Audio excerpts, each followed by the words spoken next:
Hello friends, welcome है एक नई वीडियो के साथ। पिछले वीडियो में मैंने आपको टॉपिक्स में ये बताया कि जो प्रस्तावना जो शब्द है मैंने आपको ये बताया कि प्रस्तावना जो शब्द है क्या उसमें उसकी जो है प्रस्तावना का जो भाग है कि नहीं है संविधान का, ये मैंने बात बताई।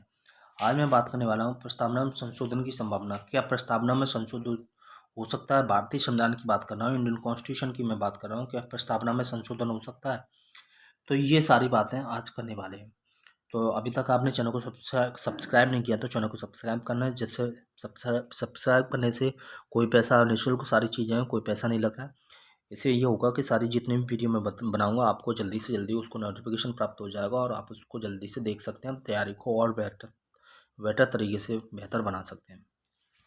चलिए शुरू करते हैं। इस प्रस्तावना में जो बात रखी गई, संविधान की प्रस्तावना में संविधान की धारा 368 के तहत संशोधन किया जा सकता है। क्या प्रस्तावना में संविधान की धारा 368 के तहत संशोधन किया जा सकता है? 368 जो संविधान का संशोधन के बारे में बात करता है, तो ये बात है, क्या प्रस्तावना में संविधान की धारा 368 के तहत संशोधन किया जा सकता है? यह प्रश्न पहली बार ऐतिहासिक केशवानंद भारती के मामले में 1973 में उठा। पहली बार ये केस उठा कि यह विचार सामने आया कि इसमें संविधान में संशोधन किया जा सकता है कि नहीं। यह विचार सामने आया कि इसमें संशोधन नहीं किया जा सकता क्योंकि यह संविधान का भाग नहीं।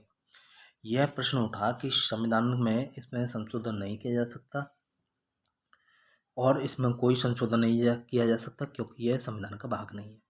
याचिकाकर्ता ने 1968 के जरिए संविधान के मूल था उसको जो चैलेंज किया। मूल तत्व व विशेषताओं को जो प्रस्तावना में उल्लिखित हैं उसको ध्वस्त करने वाला संशोधन नहीं कहा जा सकता।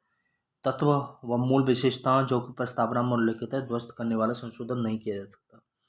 कहा कि अनुच्छेद 368 के जरिए संविधान के मूल तत्व व विशेषताओं को खंडित नहीं किया जा सकता।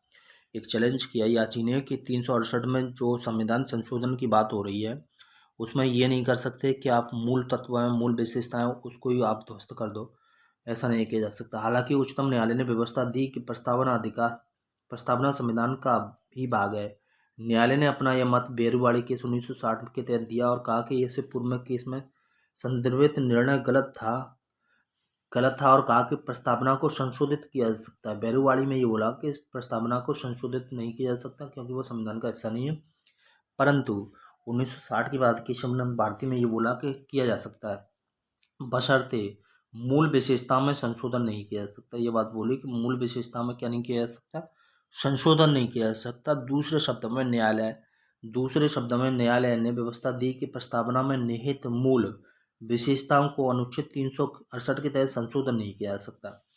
और ये बात बोली, दूसरे शब्दों में न्यायालय ने व्यवस्था दी कि प्रस्तावना में निहित मूल विशेषताओं को अनुच्छेद 368 के तहत संशोधित नहीं किया जा सकता। अब प्रस्तावना को केवल एक बार 42वें संविधान संशोधन अधिनियम 1976 के तहत संशोधित किया गया है। इसके जरिए इसमें 3 नए शब्द जोड़े गए हैं, समाजवादी, धर्मनिरपेक्षता, अखंडता। इस संशोधन को वैध ठहराया गया है। तो ये बात प्रस्तावना से संबंधित है कि प्रस्तावना को संशोधित किया जा सकता है कि नहीं।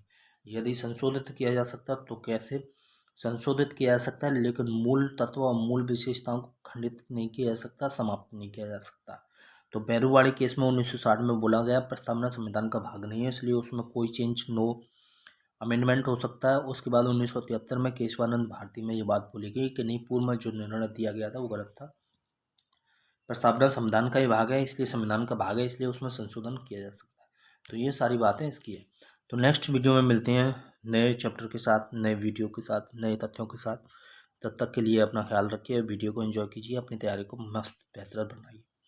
अगर आप चैनल पर अभी तक नए हैं, चैनल को सब्सक्राइब नहीं किया तो चैनल को सब्सक्राइब कर लें, जिससे आने वाली सारी नोटिफिकेशन आपको सबसे पहले प्राप्त हो। ये यूपी पीजीटी पॉलिटिकल साइंस और एसएससी यूपीएससी की तैयारी के लिए, यूपीएससी यूपी पीसीएस की तैयारी कर रहे हैं, साथ ही साथ बैंक, रेलवे, एसएससी की, जीडी की या फिर पुलिस की या दरोगा की या अन्य किसी वनडे एग्जाम की तैयारी करें जिसमें पॉलिटी आती है, तो आप हमारे चैनल को सब्सक्राइब कर सकते हैं। अभी मैं पॉलिटी को पढ़ा रहा हूँ, अन्य विषयों को भी मैं पढ़ाऊँगा, तो पॉलिटी खत्म होने के बाद। ठीक है, तब तक अपना ख्याल रखिए। धन्यवाद, टेक केयर, नमस्कार।